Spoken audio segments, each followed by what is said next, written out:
We know that AI it presents an imminent danger and a great opportunity. Yeah. And so, and you sit in the tension of both of those worlds, you know, for real, more than anybody I know. How would you speak to both of those people, understanding those two worlds, the tech, and then to the person, the everyday person that's in this AI world that we're in? Yeah, so rule number one is sometimes you just got to show people, you know. What about the guy over here that's working and they're on their computer every day? They love ChatGPT. Yes, They're in the Copilot. What would you say to them for security? What would be your rule for them? I mean, I think the difficult thing with AI is that. What up, man? Thank y'all for joining us. It's a vibe, and it's just that. Where we talk everything AI, technology, and workflow for the everyday person. Man, I am excited.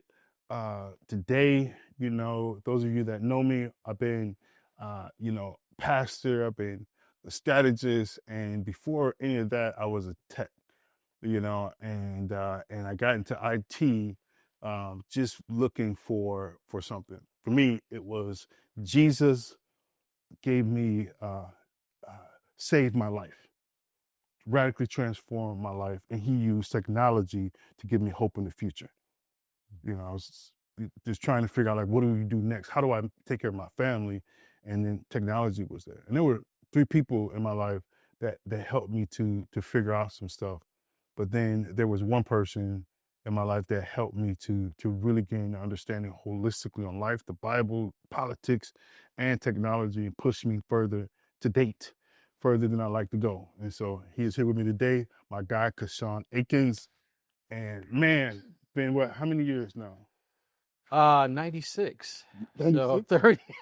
We had 30. 96? It was 96. Dang. That's 30 years. You old, bro. And you still got the, you know what I'm saying, the young punk face. You know what I mean? Man, Yeah, man. we got a lot to cover in a short time, but I think, you know, the Christian deep term is theological quadrilateral, which is like this thing, your holistic, who you are, really explains where you come from, really explains who you are. You know, and I really want to go back because we're about to go in some waters, and just got your seatbelt because it's like, you know, we're gonna go some waters from a tech standpoint, but just very practical. But really, like, who is Kashawn Atkins? Go back 12, 11. Where you living? Who are you? Give a picture. Yeah. 12, 11 years old, just back to being a kid. I don't know, grew up on the east side of Detroit. Always been in the metro Detroit area, but I was in the thick of it back then, on the east side around the East Grand Boulevard and Mac area. Um and just a kid who enjoyed music, who was trying to figure out my place in the community, kind of trying to stay out of trouble. Um, and, I was blessed to kind of be pulled out of the immediate community. And I got selected to go to this school called the School for the Gifted and Talented. Um, and um, it was a brand new school that had this international flavor, where they were just trying to teach us, um, uh, I guess, a different pattern of learning where we had these like workstations that we would be at for a half hour to just try to get as much of a diversity in learning in us. And kids were being bused from other areas of the metro Detroit area. So I think it broadened my perspective so it wasn't just my local community culture, but it was people from the west side, from uh just slightly outside of the city or whatever. But back then, I mean, you were east side or you were west side. Yeah, man. Yeah. And it helped me to think a little bit outside of that box, and it exposed me to people who were at different socioeconomic levels and everything. So around that age, 12, 13, I started getting exposed and getting close to people with different types of backgrounds who were willing to share with me how their families had come up. You know, I'll leave specific names out Yeah, of it, but yeah, yeah. I had one buddy who his family was doing really well, and it just made all the difference in the world that he was willing to share and introduce me to his family. They were they were in a one of the best neighborhoods in the Detroit area, so I started hanging out with them and just it started broadening my perspective. So I was living here, but I was starting to see I think a bigger picture. I want to go back because when you say here, just think of somebody that lives in England and somebody that lives in Baton Rouge that wouldn't know what here is. What are the family dynamics? You know, I've heard stories of candles and homework. You know, I think people need to know what here is. Yeah. At the at that age, 11, 12, 13, here was still pretty stable. Okay.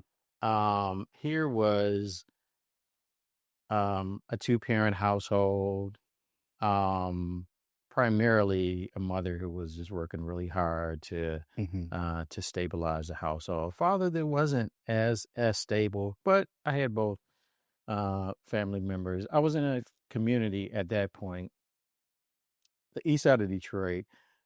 Things were getting pretty rough at that point. We were, as an example, Detroit, when Devil's Night would come, the night before Halloween, we were a worldwide spectacle, right? We had, all the many of the abandoned houses would be set on fire and stuff Mm-hmm. like that. So there was definitely a lot to get into, whether you were on that side doing that Right. or you were in a neighborhood that, was subject to that stuff going on. So, whereas at that point it wasn't, here meant some stability as it goes, as it relates to an inner city neighborhood that was starting to see things creep Mm-hmm. in, like crack cocaine, Yeah. this and that. So, Yeah, that's what I was getting at. It seemed like I remember that age, and it was just like it was a shifting of yeah. everything. Everything was the black community specifically was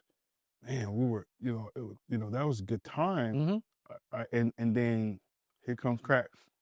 Yeah, yeah, we had come up from my mom and I had come up from the projects, Yeah. and in the late 70s, early 80s, my mom get back with my dad.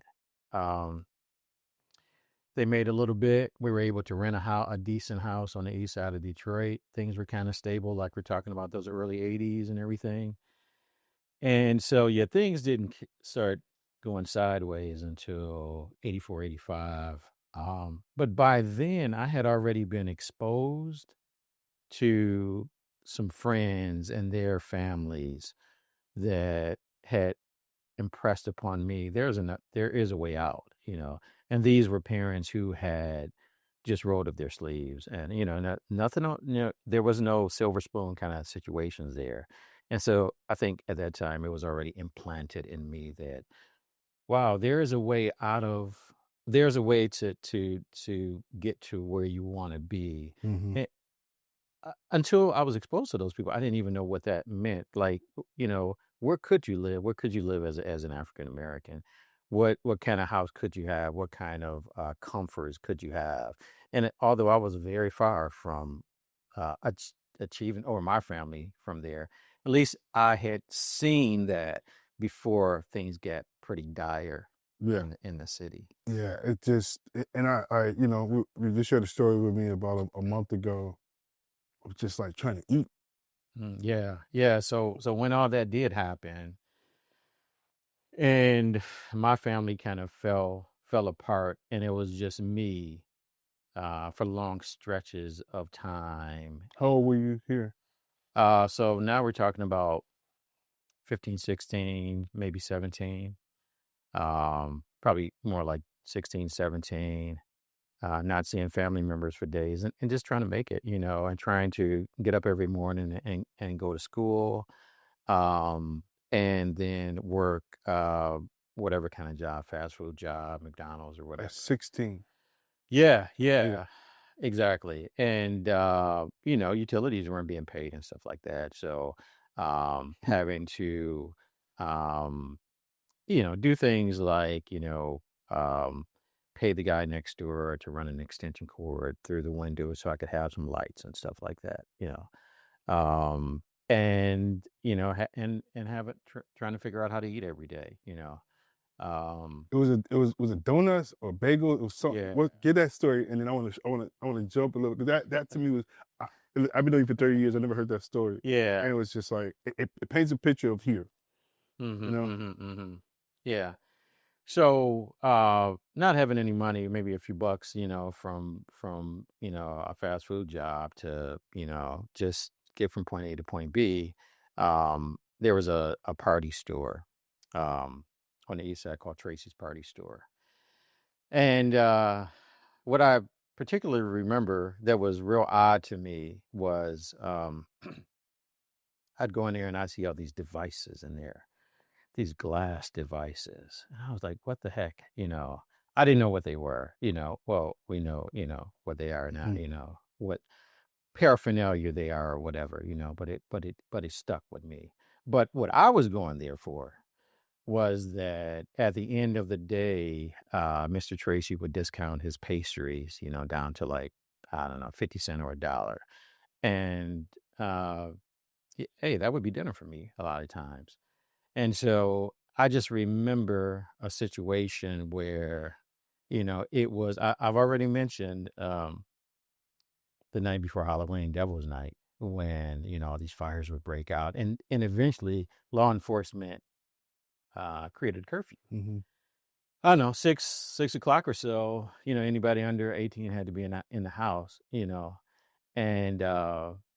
it wasn't probably until 7, 8 o'clock at night that Mr. Tracy would discount his pastries or whatever. So I had to kind of sneak through the back way, the alleys and this and that to get to Mr. Tracy's Party Store, get a few pastries, throw them in his microwave and warm them up, so I could have dinner and make my way home while I'm seeing police cars, uh, you know, go by and everything. And it's just a situation where you just feel almost less than human, where you're like, wow, I'm trying to survive. And, I'm in this situation where if I were to get caught, I would have been caught up in the system, right? Right. I would have been arrested and, I had Where's your no. parents and all the stuff? Yeah, I had Yeah. nobody who was going to vouch for me, Mhm. Yeah, exactly. And I'm thankful that I never did get caught I up got a in. picture, of you like GI Joe, like crawling on the ground, Oh man, the yeah. music playing. Yeah. Like, Yeah. hey, wait, I go get these biscuits. You know. Exactly. You know. Yeah. It's funny, but it was like that. It was that style of, but which is just ridiculous. It's Yeah. ridiculous to have to live like that, you know.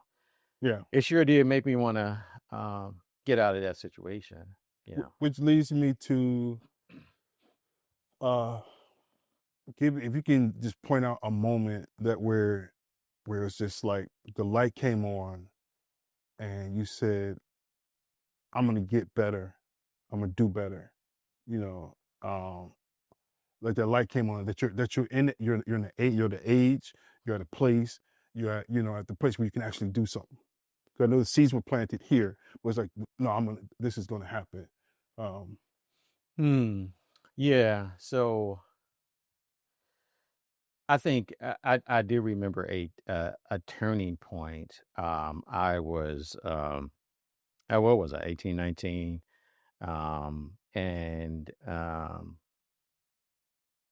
And I was working at a hotel, um, and coming home to my mom and her boyfriend. And I came home one day and she kind of revealed to me that she was sick. She was HIV positive. It had turned into AIDS at that point.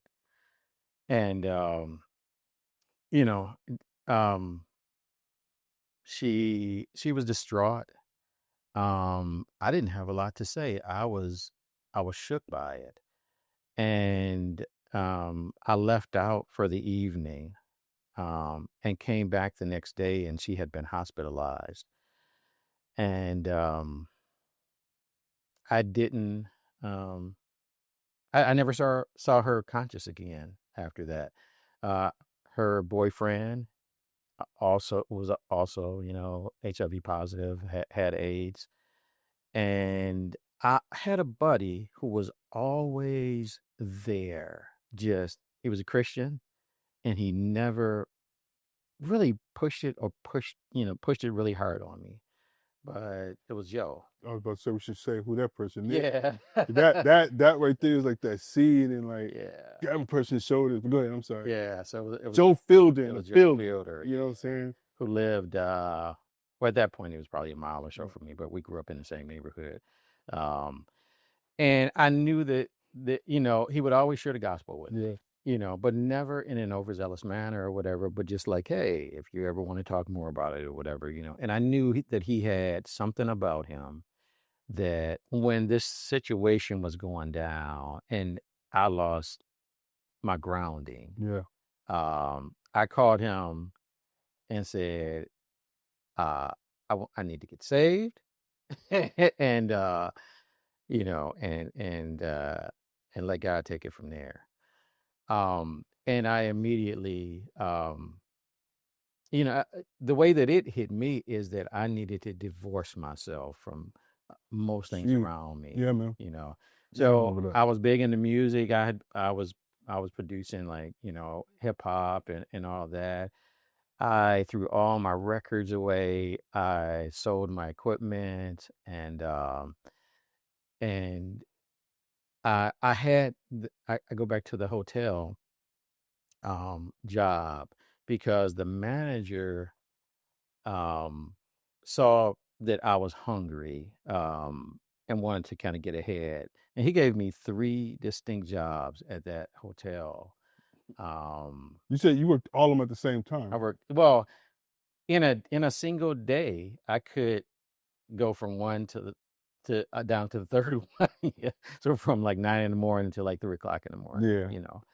Yeah. But he kind of knew my situation, and I thank God for touching him and allowing him to allow me to work and make some money to keep my head above water. And I immediately moved out of the house that I had been living in with my mom and, Yeah. and her boyfriend. She passed away pretty quick.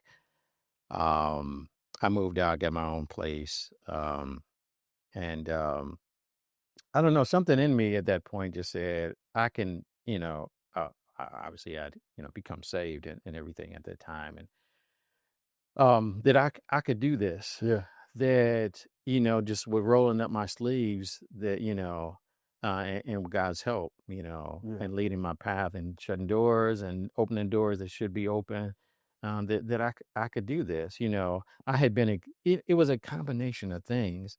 I had been exposed to friends whose parents had made it, so I knew there was a path. And then I had gotten myself out of this situation and had my own place. And you know, yeah, I just, I don't know if that totally Yeah. answers Oh, your question, but absolutely. yeah. So now we're just gonna take a huge leap. But I don't know how many years of a leap, but a leap. No, it wasn't that many years because we were in our 20s when we met. So it's not that Hmm. many years. Um, Hmm. so I'm saying, boom, now you're hit with this radical moment, Joe, similar to me, where the Lord just came and radically shifted everything. Opportunities are in front of you to say, okay, there's hope in the future here. Yeah. And then there was a compact computer story Hmm. that I think is pivotal, so we can jump right into what your path into technology. So Yeah. you give me that compact story, and then the very briefly, and then just go right into what is your path to into technology, and then up to what are you doing now? Yeah. You know, I had um I had a stable job. I mean, married at this time. We were poor, but we were okay. I mean, my wife's family was much more stable than mine was. So we didn't have any money, but we were stable enough that we could start planning the future. And Where were you working at the time? at the time, I was working at I think DOC Okay. eyeglass Hmm. place, um, and so the personal computer had become a thing. Companies like Compaq, and so I was at a point where yeah, we were kind of stable, but I wasn't waiting, and I wanted to start planning for a more stable and a better financial future for us. So I knew that I wanted to get some education. And so I was debating whether to buy this little word processor. That was a thing back then. It wasn't a full blown Hmm. computer. It Hmm. was just a word processor with a little green screen on it. I was like, wow, that's kind of attractive. At least I could get in school. I could write up my papers and all that kind of stuff. And then I was like, ah, at CompUSA, they have these computers, full blown computers. I don't know that much about them, but maybe I should look at going that route. And I went that route. My mother-in-law financed a computer for us. And that just Which became one was it?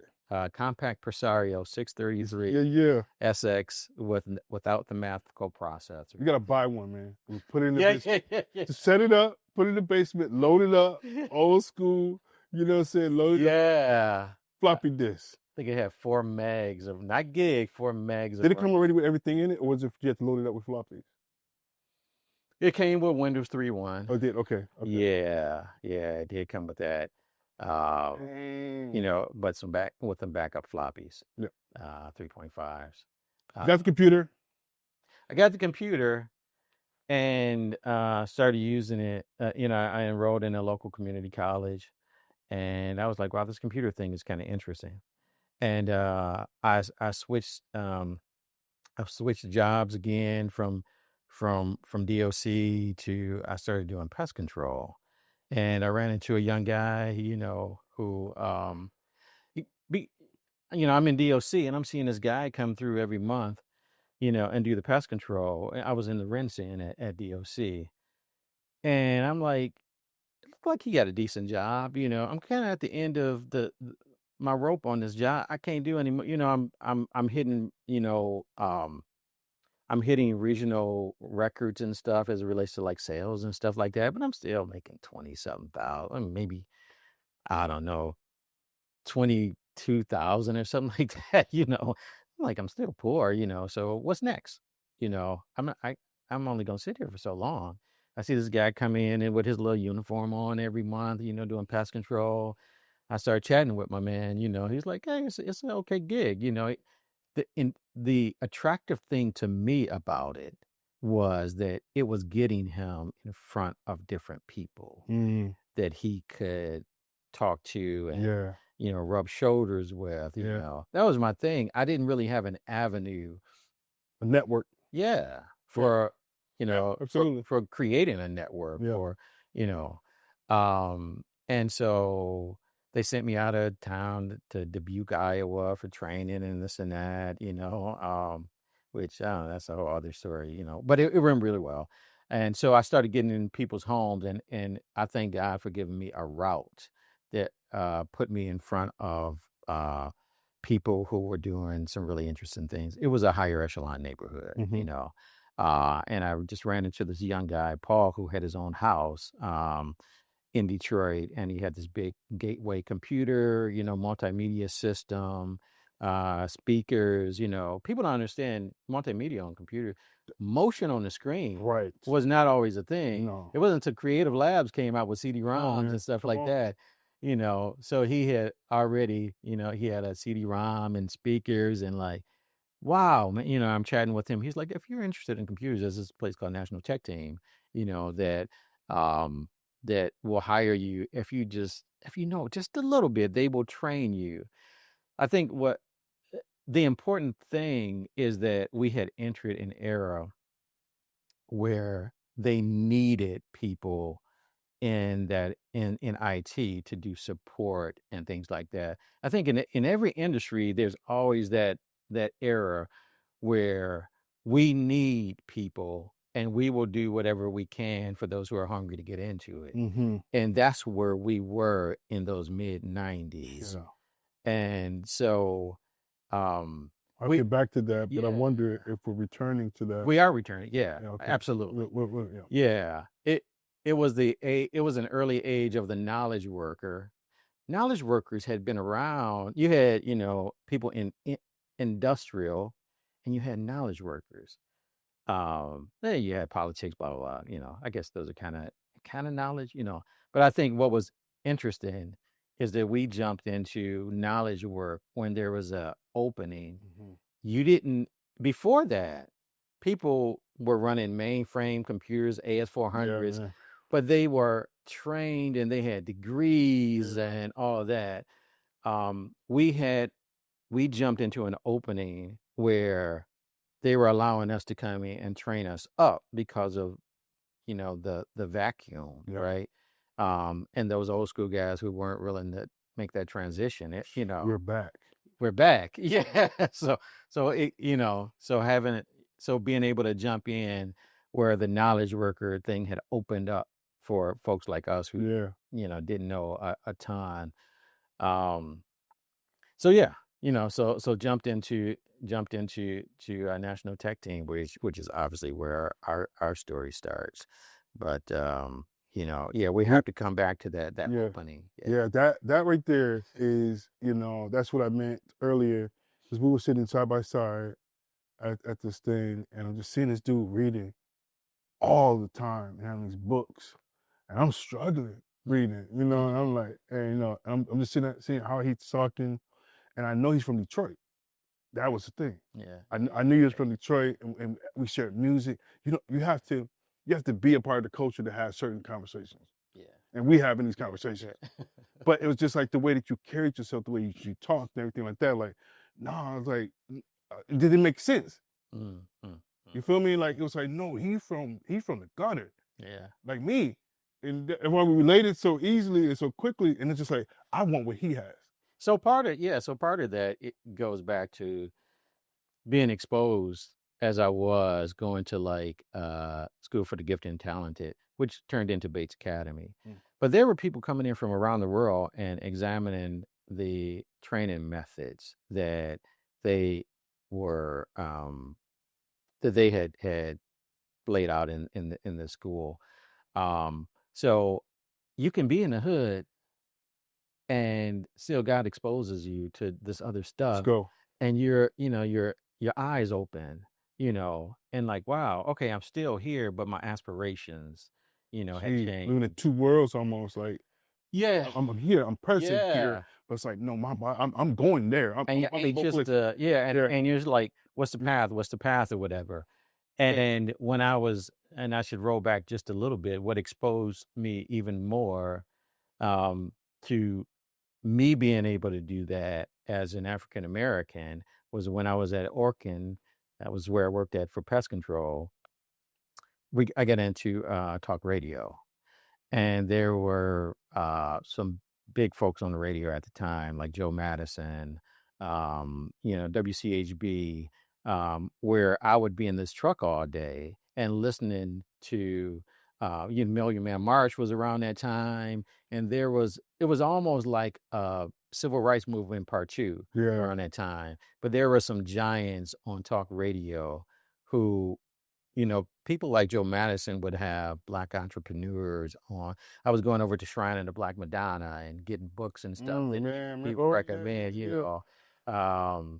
Black Man. Labor, White Wealth. Yeah, come on, man. Yeah, And I got all of them. yeah, You. exactly. Yeah. And so being exposed to people and then hearing, on national level, people, Black folks talk about here's how you do it. That meant so by the time I got to tech team, I had been listening to several years of talk radio, some of these really influential people. I had been exposed to some people whose parents had done really well.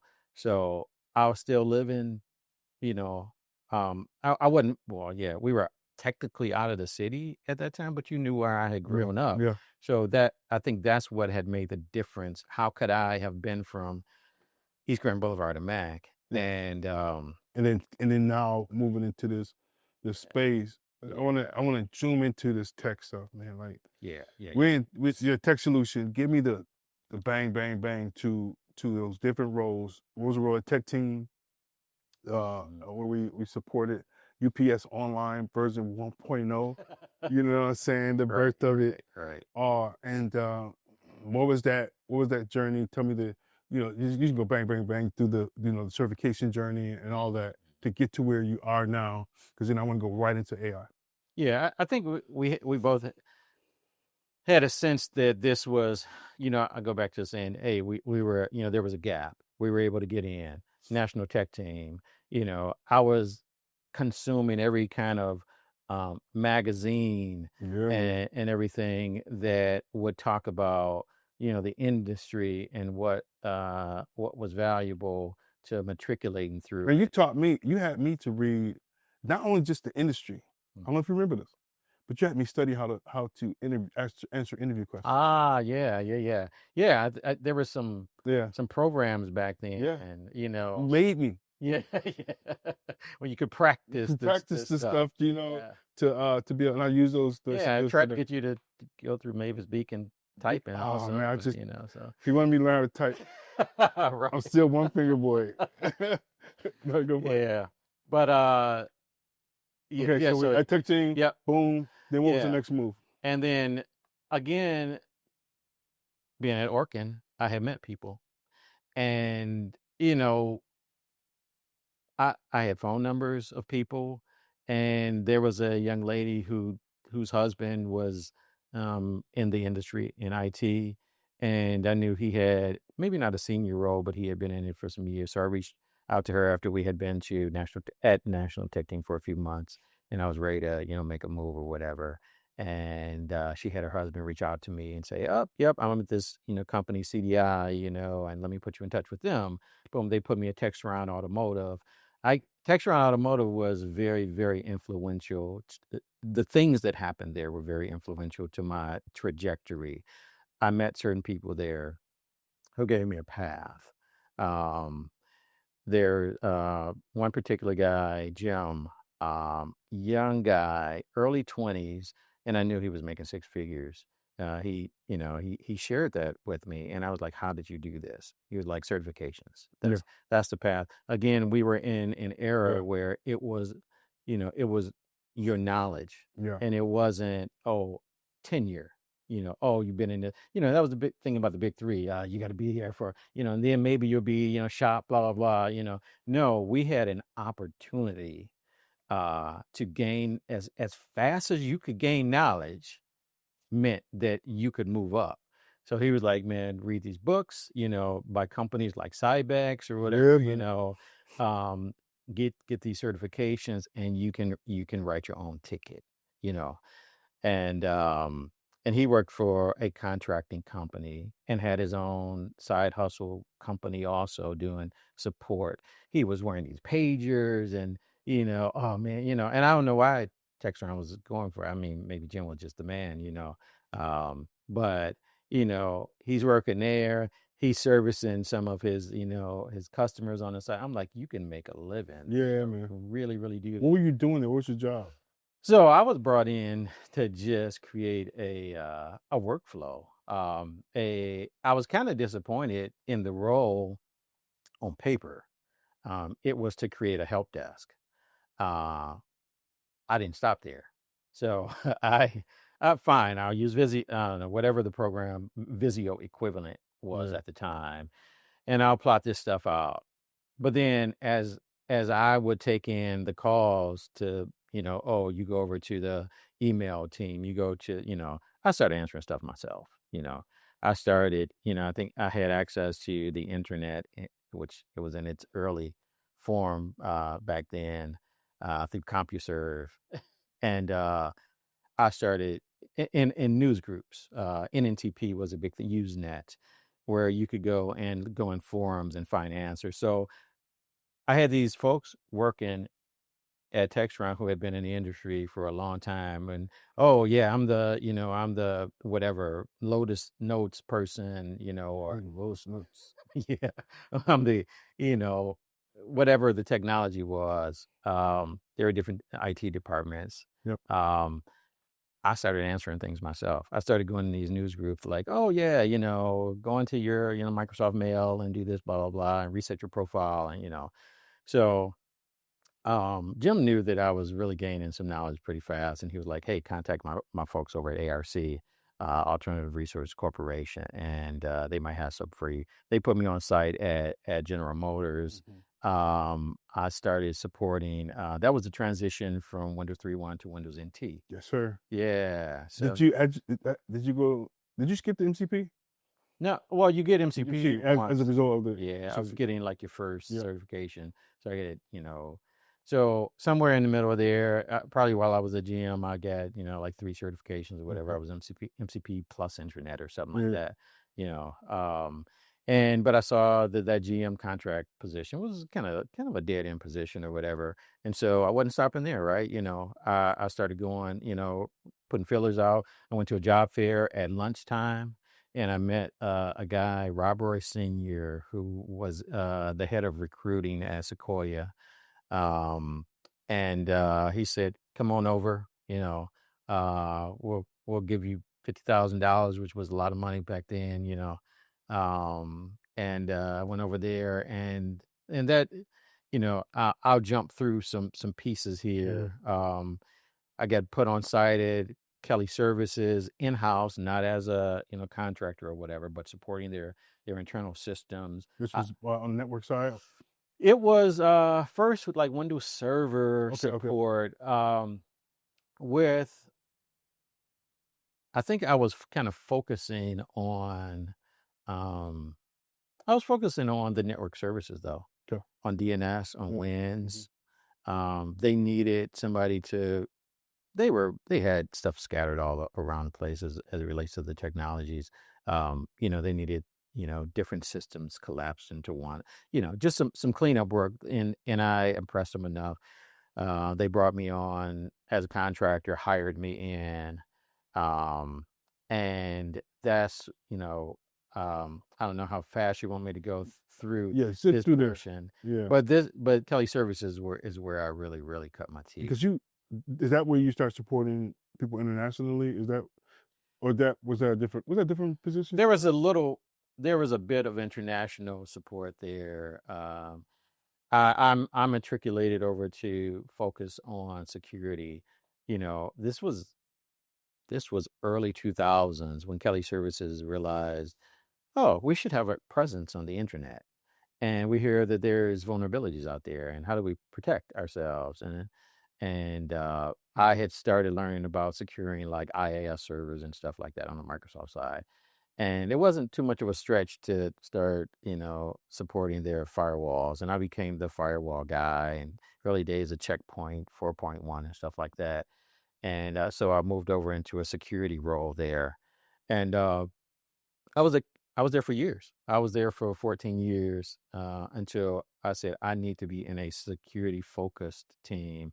Got my CISSP. I had already got my MCSE. Mhm. Had certain vendor specific certifications like Checkpoint, Blue Coat, proxies, and I got my CISSP, which was the big dog, Yeah, man. yeah, It is. security certification, Mhm.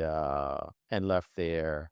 And through 2 or 3, quick hit jobs to try to figure out where I wanted to go, I ended at a company that did have an international presence. Mhm. And the big thing there is that the confidence that it gave me that I could take my skill set around the world. So they sent me to China and to Dubai and What were to you doing? I know what you're doing, but yeah. So just I briefly. was yeah, it was a really small security team initially. As it grew, I was made to be the network security lead. So I managed the security team. I'm sorry, the network security team. So we did everything network security related. Uh, you know, with a primary focus on the firewalls. intrusion prevention systems, eventually in the cloud, on-prem and in the cloud and everything. So we were responsible for just protecting this company had offices around the world. So How many employees in that company? there were only 2,500 employees, Mm-hmm. but the company makes a lot of money. And so it was important. And there's a lot of security regulations that apply to them. So I got, really deep in the weeds as it relates to the type of security that needed to be around financial systems and stuff like that, And periodically we would need to update our equipment around the world. So, but the important thing there is that, sometimes when you're local, and you're working in this geographic area, I don't think it's easy to have the confidence that you could forklift that Mm. and take it just anywhere. But that international travel gave me the confidence that, wait, first and foremost, I got a skill set. It's not just a job. Right. Um, Oh and man, say it yeah, again. That's a distinction. it is. And it was a reinforcement. It was a reinforcement of something that I get when I was at Kelly Services in the early 2000s during one of the financial crisis. Um, you know, the government said, "All right, we need eyes on financials." Acts like Sarbanes-Oxley became a thing, and so we had a consultant come in, and in the midst of his consultation with the IT staff, for some reason he just said, "Remember, this is a career and not a job. Th- Jobs come and go, Yeah. but it really is a career." Yeah. And I think that really shaped me for years to come. And then it was reinforced, at that company when I was able to travel around the world that I really do have a career that has a skill set behind it. And so it I get frustrated even today when I have buddies who are in a job and they just act like they love that job. Mm-hmm. I'm like, don't fall in love with a job. Come on, bro. You know, Yeah. you got a career. You got to keep your eyes set up here and not, you know, your companies don't exist to support you. You support the company and its strategic objectives for profit. And folks get that twisted, Yeah, man. So, Yeah, man. So then you can't fall madly in love with it because it can shift. Its focuses, like a right shift. Whatever they do, they'll have no love to you. So then, if like this is a loose relationship, I can break up with them and they can break up with me at any moment. But I'm gonna get everything I can. I always tell the young cats, like, listen, everybody shouldn't go in business. It hurts. right. I say, but you are a corporation. You're a corporation, and what you're doing is that you are in contract with these people, but you're in a relationship with them. Right. They're not your friend. Right. You are in contract with them, but you're there to maximize that contract. They're paying you a set amount of dollars, but that's only a portion of the pay. Yeah. And I think you're showing that over and over and over. It's like every single. I know you, but I hope people that are watching, seeing like every moment, you're like snatching up. You're at Orchid, bro.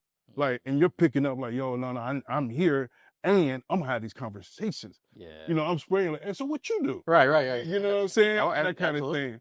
Yeah. I want to jump to the next position. So you're here. You got a team. Y'all doing your thing. Internationally supporting stuff. Always tell people like, what did Kashawn see? He watched The Matrix. That's what he does. He makes sure that little thing right here that skips like that. He wants to know what that is, why it is, snip it down, and get rid of it, or make sure they can't get in. Yeah. Is that a good way? Make sure the bad guys Yeah. can't get in. Yeah. Then you move into even deeper matrix, and that is, or another layer of the matrix, I would say. Yeah. Where he stopped touching things. He don't, Yeah. I'm not touching the computer. Yeah. So what did you do? So at that company, my CISO left. What is a CISO? So Chief Information Security Officer. Stop. Kashawn Atkins. What is security? Yeah, because we've been saying security. Yeah. Like everybody knows what it is. Yeah. Security is how you get the job done in a sustained manner over the long haul. That's extremely generic, but I just wanted to start there and whittle down. Um, Along with where you want to go, you need to have guardrails in, so that you can get there without being interrupted. And, I'll go to like the CIA triad, which is confidentiality, integrity, and availability. Hmm. Security is built on those things. So, whatever a company is doing, whatever your secret sauce is, whatever your product is, your service, if you're going to sustain yourselves, um, you need to put that CIA triad around that thing that is making you into a company, whatever their product is. And that means maintaining the confidentiality, your trade secrets, the things that you're going to launch. The integrity of it is, hey, is this thing going to fall apart? Do we have some, it is, if I transport it from point A to point B, is it still in one piece? Now, in the digital world, that's going across a wire. Did it change en route? How can that be verified at the other end? I'm just talking about some main Yeah. concepts of Hmm. security. Availability, I got this web server and it's my bread and butter for my business. People order my baked goods or whatever, oh, I'm hosting it in this basement, downtown somewhere. Man, the power went out, uh, my business is done. Why didn't I consider availability? It should be highly available, high availability. So, one of the tenets of security is availability. You should have some redundancy. You should have, and there's different levels of redundancy, whether it's, oh, it got shut down, as long as I get something else up in 4 or 5 hours, I'm good. Or no, I need redundant systems online at once.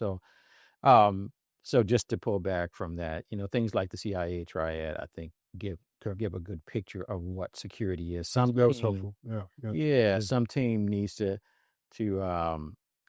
take those concepts and put it into action with products. Hmm. And I mentioned the firewall. It helps with, the confidentiality, you know, um, only this group of users should be able to cross over that firewall and get to that repository of data over there. And the firewall conversation, we think about Yeah. Matrix, the Oracle. Mm-hmm, You mm-hmm. think about Neo. You think Yeah. about trying. Would that be a good? I think people could go back and watch that movie with a good info, and just be able to see like that protection Oh and yeah. those different things in order to get to this space. How do we protect? What is the CIA in that piece? Right. You know what I'm saying? Like, Yeah. where's that fit? But Mm-hmm. I want to get into your to so we can jump into AI Mm-hmm. into insecurity. But I want to quickly go to what are you doing now, and Mm-hmm. what is the difference between what you're doing then in security and what you're doing now? Yeah. So I mentioned that my CISO left that company. He went to another company. Um, I wanted to I wanted to change my role. I wanted to become an architect, Hmm. a security architect, So, which is just it's at a different level. I was in the engineering space, as you mentioned, hands on. Um, the architecture level, is I'm not gonna say it's a better level or right. no, it's a different perspective. Engineering is tough. Yeah. Engineering means that at some point you getting calls at Yeah. 2, 3 o'clock in the Yeah, morning. man. It can, depending on what company you're in and what you're engineering, and especially in the security space when you're a security engineer, um, you know, it means a lot if there's an incident Mhm. at 2, 3, 4 o'clock in the morning. You up, you on a call, or you running into the office. After some years, that if you got a family and everything, that can wear on you. Yeah. And I knew that there was another space that I could matriculate into, which was more strategic. Um, there's operational, tactical, and strategic. Operational is where we started Mm-hmm. at National Tech Team. That's day-to-day Yep. operations. Boom, boom, fix this. There's tactical, which is okay. Here is we need to roll out these systems, and we need to put hands on them that these guys at the help desk are actually going to support. And then there's strategy, which is looking out, some 2, 3, 4, 5 years, and like, okay, we got this stuff in place. We better be planning for Mm-hmm. where this company needs to go, where this Mm-hmm. industry is going.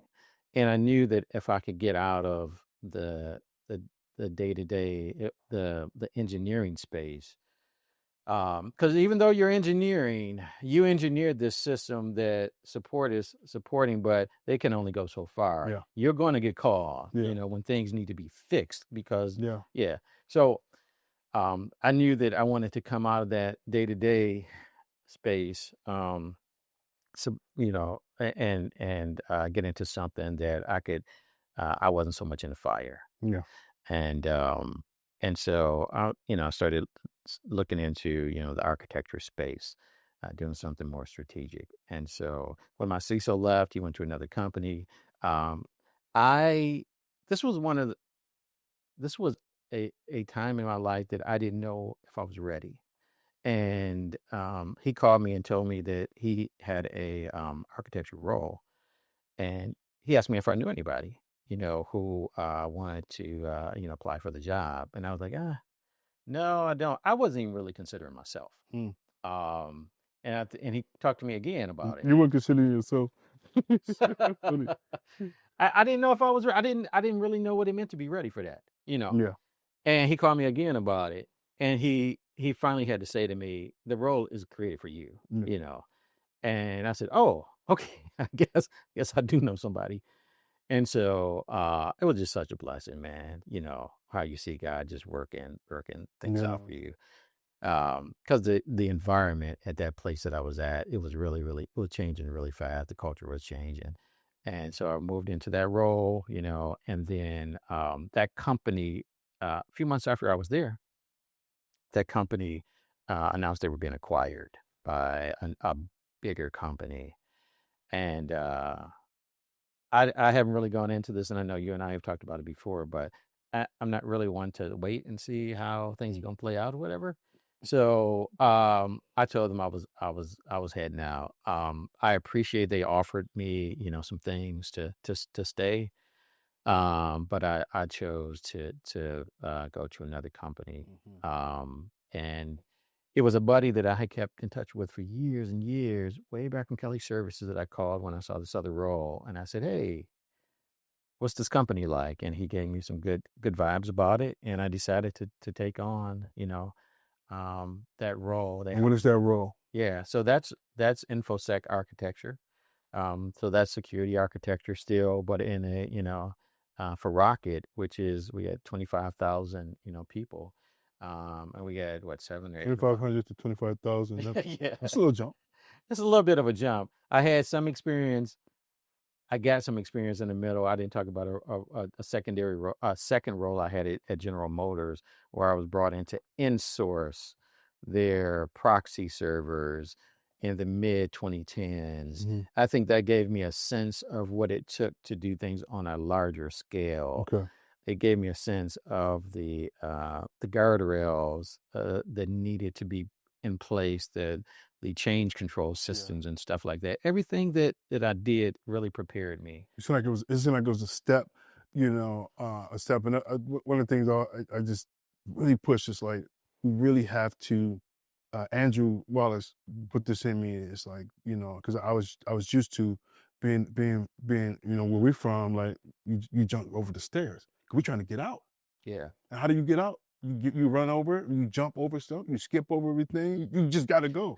Versus taking, if it's the stairs, it's like, no, you need to take, I need to my toes need to touch every single stair so I can know what that experience is, so that I'm not experiencing this. when I'm here. Yeah, exactly. And it seemed like, that's where that theological quadrilateral comes in. Mm. It's what you read, your personal experiences, it's your Mhm. beliefs, it's your traditions, Everything. all these things coming together to say, Yeah. this shapes my worldview, which that worldview begins to shape my actions. What I'm going to do. You feel me? And I think that's what I've seen through and through 30 years. That's all I've seen. I'm like, man, this dude is like, and I know, like, because I would have stayed in that position if it wasn't for you. Yeah. And I, You know what I'm saying? not only, I get other, my buddy Clarence will attest that after I left that company, my CISO took me over to the other company. He wanted to stay where he was. And I said, no, you got to move. And he always saying that. no, you got to, it's time to go. What you going to do? Yeah. That was a natural conversation. Like, so what are you doing next? I'm celebrating when you tell you. Right. Did you the zeros on this? I'm at the B group. Yeah, exactly. Right. Yeah, now it's that, forward thinking and thinking about it as a career, and and knowing that there's spaces, for us to go into, and that we got to get in them. Yeah. Let's go. Yeah. Let's go. Let's go. Yeah, exactly. Woo. Yeah. All right. Yep. So AI. You mentioned something to me with AI, and I got a rapid fire questions around it.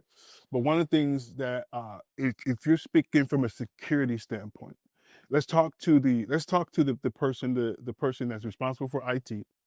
Then I want you to jump way over to the day-to-day person that has to get work done. What's some rules that you would just outline? That's just some rapid fire rules to say, all right, computer, because we know that AI it presents an imminent danger and a great opportunity. Yeah. And you sit in the tension of both of those worlds. Sure do. For real, more than anybody I know. It's just so I think, how would you speak to both of those people, understanding those two worlds? How would you speak to those two different type of people, the tech, and then to the person, the everyday person that's in this AI world that we're in? Yeah, I think what you always got to be ready to do is talk about what could happen based on things that are happening in your specific industry. I remember back when I was at Kelly Services, and I ran the email platform.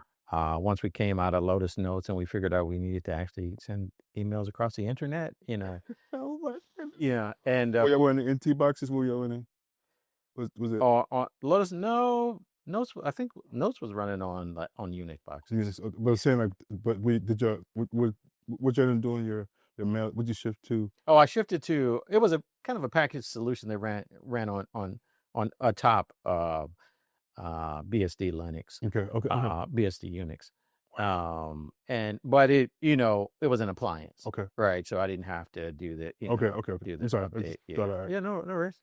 So it was called Iron Mail by Cipher Trust. So what I'm sorry, what was the original question? I forget. You're right.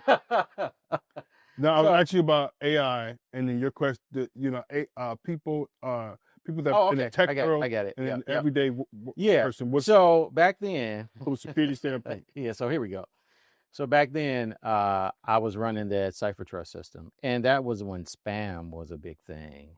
Spam is not a thing anymore. It's phishing, right? And vishing, and all that kind of stuff.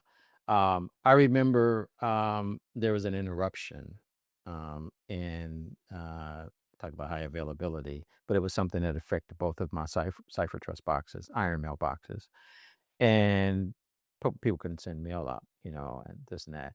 And I remember one of the executives saying to me, like, "Hey, don't," and I was kind of like, "Oh man, my system, is down," and people are looking at me like, he was like, "Sometimes people just need to know." Sometimes people just they need a hiccup. Because I think what had happened, it was allowing a flood of spam. It was interrupting emails, and it was also, when it would come back up, it would allow spam messages to come through to people. Mm-hmm. So sometimes people just need to see what it could be like. So rule number one? Yeah, so rule number one is sometimes you just got to show people, Now, you don't want to interrupt business.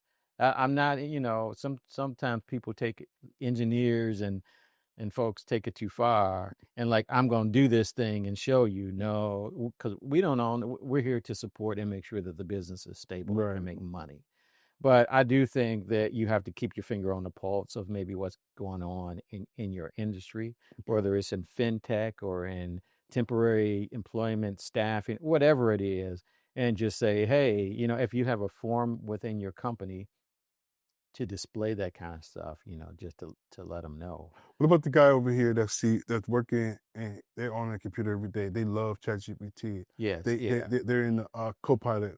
What would you say to them for security? What would be your rule for them? I mean, if they're already in it, in Copilot or whatever, in whatever platform, hopefully the company has some sort of AI training, AI ethical training, because it's two parts really. It's what it's policies that people should follow, and policies and standards and guidelines and everything, and it's also technology.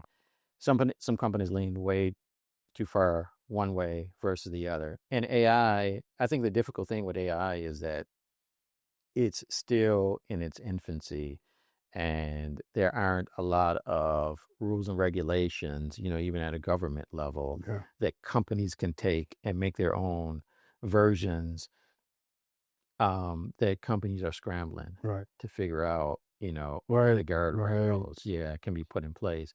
So I think Right. you have to.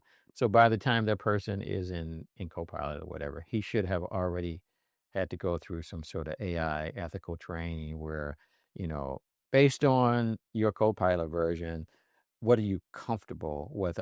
Are you comfortable with allowing personal, PII to be put into it? Have At the same time, do you have technical guardrails that will fine if we don't allow PII to be put in there? It's kind of defeats the purpose. You'll hear that a lot, folks. As a security person, you'll say, don't, Yeah. but it's like the person using the platform will say, if I can't do any of those things, Yeah. it's of no use to me. So then as a so as a security person, it's a balance. So what you want to do is, to go back to that example with personally identifiable information, fine, go ahead and use it. And they have a technology that will redact or mask Mm-hmm. the data within the system. So fine, maybe it'll only show the format of whatever it is, the social security number, Got it. 324, or maybe it'll only show the last four digits or something like that. So there's always that balance, but you have to, and it has to be security. I should have mentioned this in my just what is security 101. Security is nothing if it's not a top-down approach, right?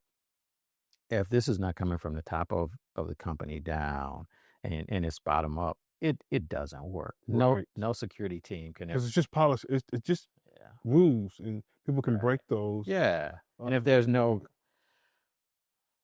I'll use the term consequences, because I hate to think in terms of punishing people, Right. and too many security people think people need to be punished. And there's no, I think I like the term safe enablement, allow people to do what you're here as a security person, whether you're supporting IT technologies or whatever, for the company to be able to do what they need to do and efficiently. So again, to go back to what you mentioned about the person using, some AI tooling, hopefully before the person actually starts using it, the company has created some sort of policies, told them what to do, and they have some technical guardrails. Right. And let's. I think something we jumped over is like you ended up, even a company that size, you're now pushed into the AI person. Yeah. Yeah. You're Yeah. the AI person, and in a way, to the point, like I love companies, hear this out, creating a space Mm-hmm. for and there's for your small team. Mm-hmm. There's, I would imagine a company of that size, there's a lot at risk, Mm-hmm. you know, Right. if y'all are offline, Oh yeah. right? If you're offline, Yeah. um, and but the company that size, and then doing that, and then saying, no, this is important. Having a cyber, Yeah. having Well, yeah. having a AI time Mm-hmm. that you set up, Yeah, set yeah, aside. yeah. I think Yeah, Monday. that's a Yeah, rule. yeah.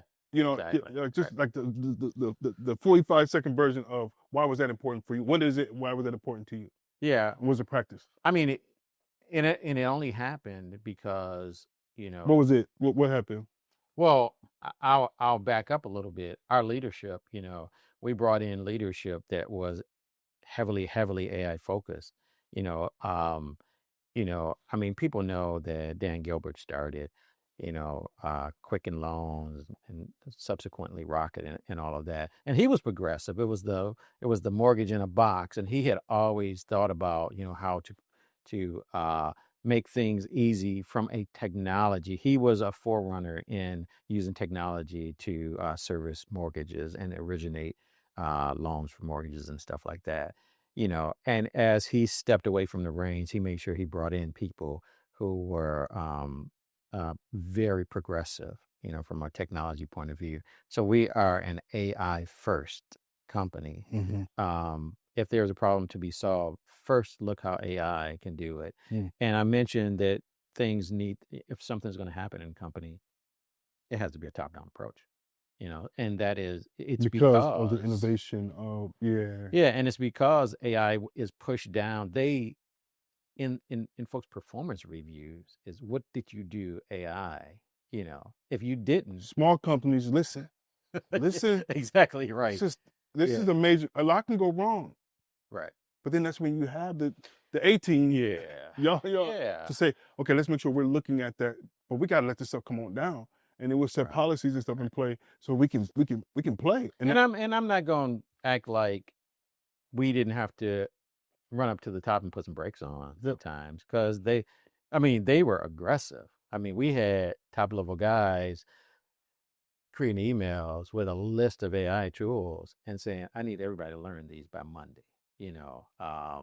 And so we were like, whoa, wait, we didn't vet those yet. Wait a minute, man. Yeah. Let us look at That's price. exciting that because execs like they're like, no, I'm good. I Right. got give me my Windows Yeah, right, 3.0 or 3.1, and that's cool. But to create a space and a time, I think this is for anybody that's learning AI, get into the AI space. That the idea that you decided to say, I need to take designated time Mm-hmm. to do that, and so you created AI Monday. And they didn't, and it was a collaborative effort. Mm-hmm. I expressed the desire to Yeah. do it. Another team member expressed desire. Mm.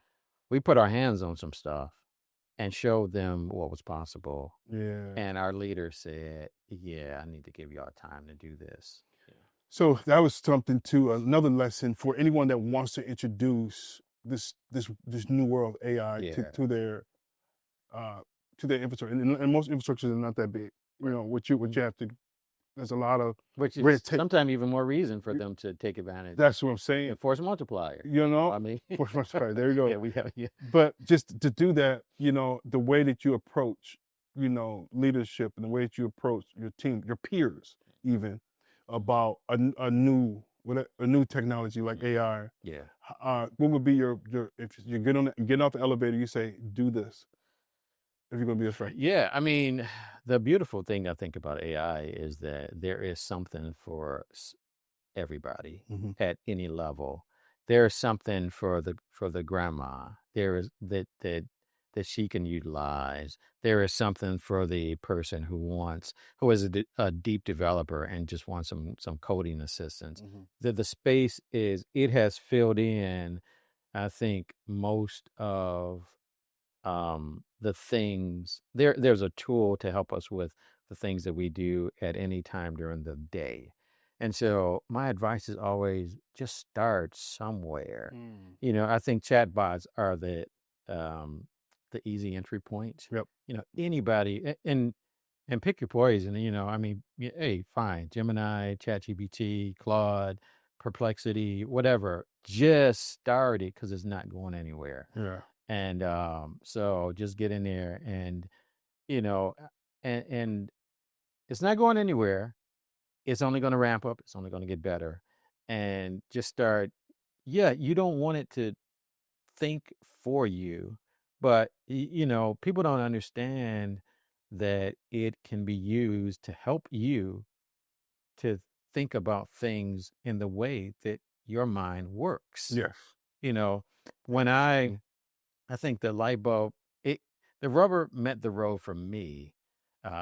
Yeah, for a lot of people, when yes, it was when ChatGPT came onto the scene, but I had just started my master's courses through Penn State at the time, and I saw a gap between the subject matter for the week, and the slew of reading materials, and those reading materials were not written necessarily to 100% match that subject matter. Here's the main thing you guys need to take away from this week. You get hundreds of pages you're supposed to read. And I'm like, okay, how can I really get this idea, and ingest what I'm supposed to? Let's tool ChatGPT. Okay, hey ChatGPT, um, here's what I'm supposed to learn this week. The theme, the subject matter, and here's all the PDFs, that I've been assigned, and synergize this for me, tie it back to the theme, and give me 10 pages and citations so that I can go back to that source material, and as I need Mm. to read more, here's my learning style, here's where I come from, my background, here's what I do for a living, so related to those concepts that I understand. And that's when the light bulb went off Yeah, man. for me. Yeah. I think well, there's a rhythm, and we'll bring this thing to a close. But I wanted to. There's a rhythm, that you've lived and pushed me and many others into that space. But you said it recently to me about if we're going to live in the age of AI and we're going to excel and not lose ourselves, we're going to have to. I'm adding on here, but we're going to have to do the hard things. Yeah, do hard And stuff. I got the hard stuff, man. Like, and I'm telling you, bro. Like, we've been on this journey of pushing apps. I Yeah. built 127 Yes. web apps. Kind of deal. And none of them were easy. It Yeah. wasn't easy from the very first one to the one I'm working on right now. Right. And Amazing. Yeah. I've never in the 10 years right now, I would say from in anything I've done, I haven't experienced more difficulty than I have in the last month of one trying to get this thing to go to the app store, Mhm. putting that app on the app store because it's not just text, bro. You're right. Right. You gotta be able to write this thing right, and ChatGPT will get it wrong. Absolutely. Yeah. You People got don't understand that about AI. It's not that, like, oh, hand it over and let go. But yeah. it's that. We'll talk about that, and then I want to talk about whatever the name is going to be, Claudebot, because it's the thing right now. I want to talk about that later, Mhm. but we're going to end with that. But the thing I want to like this whole thing of these vibe coders, and I have nothing against a vibe coder because I will be officially a vibe coder because I'm vibe coding. So I don't have anything. Yeah. But at the end of the day, I'm a tech, and I have to be like, these dudes lying, bro. Oh yeah. They're Yeah. lying. Yeah. And it gives it a bad name, right? Yeah. I they've already given it, vibe coding a bad name. So I don't even use that term. I just say AI assisted Yeah, coding. man, it's such Yeah. a dope term, and they just messing I up. know it is. It is. And so because of the bad rap that it has gotten, because people lie and like, oh, vibe coding is not all that. They don't, we talk about it. It's YouTubers, they need clicks, Yeah, right? And so they're going to just jump on the latest thing and just make it sound as easy as possible so that hey, look, in 30 minutes, Vodco, an app that makes you $100,000 in 2 months. Like, yeah, it is it's an amazing time. And so we, at the beginning of this, we talked about just those gaps where it's, it's good to be able to recognize it and get in there. And this is one of those times, yeah, right? man. Where, for years in my career, software development was out of reach. Um, Oh yeah, yeah, yeah. yeah, it was like either you came up through those ranks you had like a computer science degree and you had some hardcore Yeah. classes, that taught you traditional coding, maybe some scripting on top of that or whatever. Um, it was totally out of reach for years. And this, whether folks want to call it vibe coding or whatever, it really opened up, the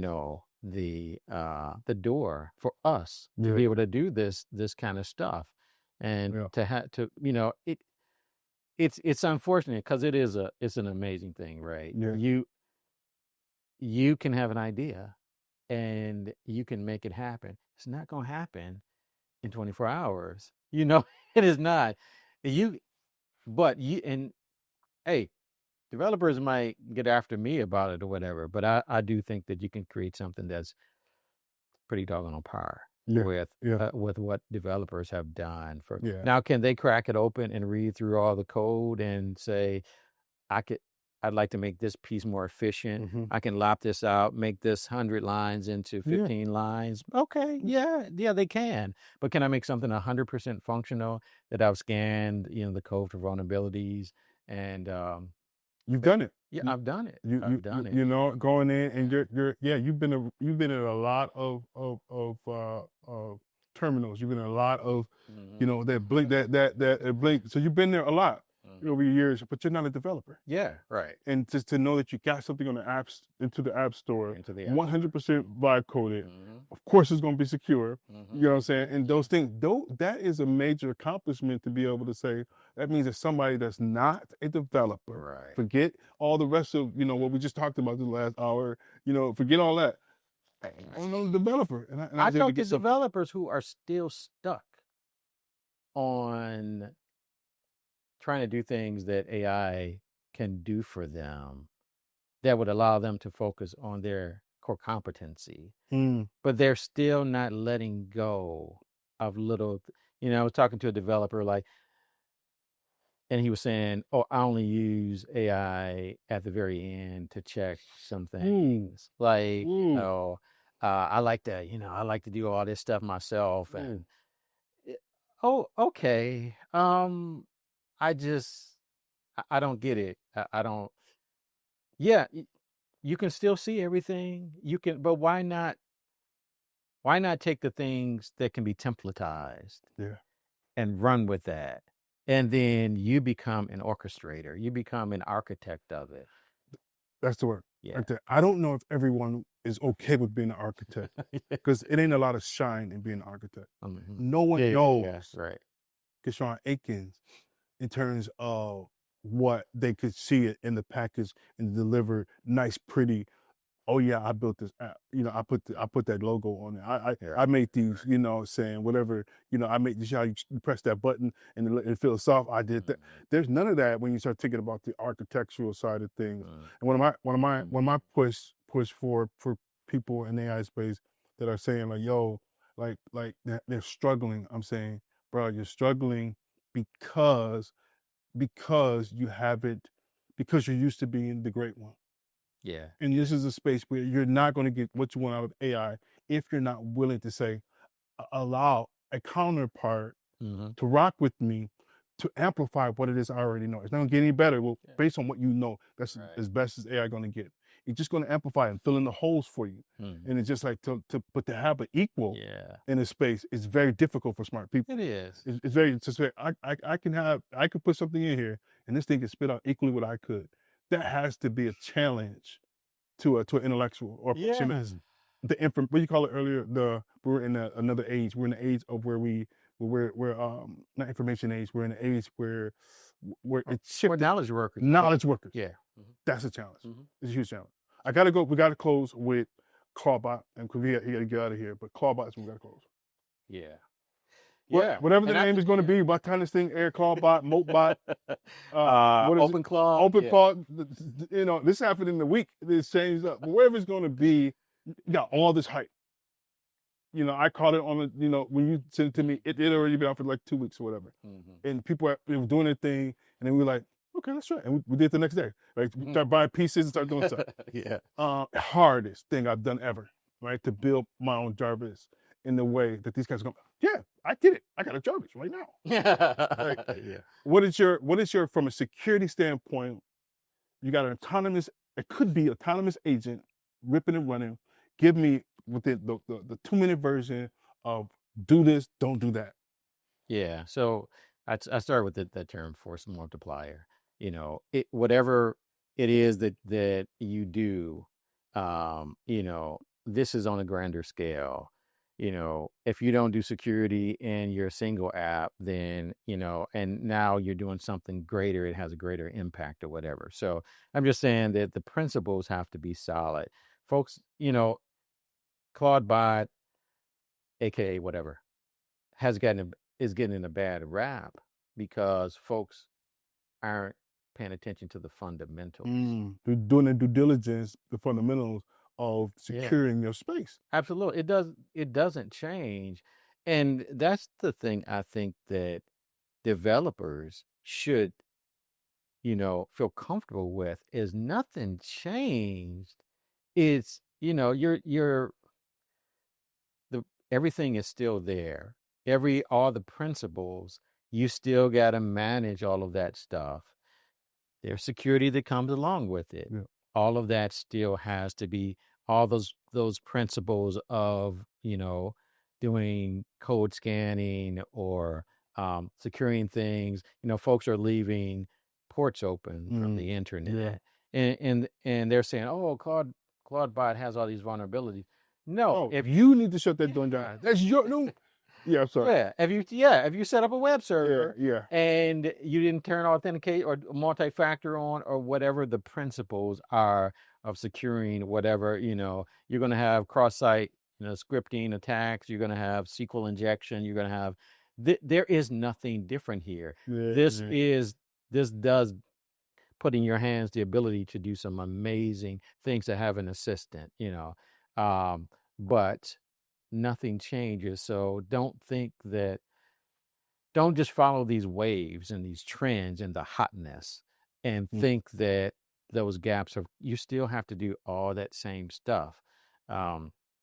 But it's, if you're driving a Maserati, geez, it can go 200 miles an hour, but should you be doing that, and that shouldn't stop you from experiencing and understanding, but you got to slow down and understand. If you're going to drive on Autobahn in Germany, you need to understand how man. And don't blame the Autobahn. Yeah. No, it comes down to the person. It's the person.